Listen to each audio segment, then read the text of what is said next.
最近同一班朋友用700幾蚊嘅價錢參加咗一個3日2夜嘅溫泉之旅，行程好簡單。佢喺廣州接咗我哋之後，經過2個幾鐘頭嘅車程，直接嚟到韶關嘅呢一間溫泉酒店。以700幾蚊包括廣州至到酒店嘅2趟車程，3日2晚嘅酒店房，2餐自助早餐，2餐自助晚餐同埋2餐宵夜。呢間酒店係舊年，即是2024年先至落成㗎，所以設備都好新，打掃維護都好乾淨。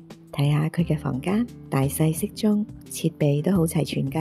呢一間係溫泉酒店，除咗有公共嘅溫泉池之外，每一間房裏面都有一個獨立嘅溫泉池。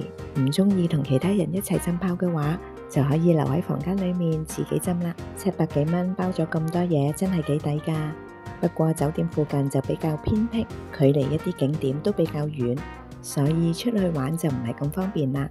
如果簡簡單單休閒度假，咁呢度嘅性價比就相當高啦。至於佢嘅早餐同埋晚餐有啲乜嘢食，聽日再同大家分享啊！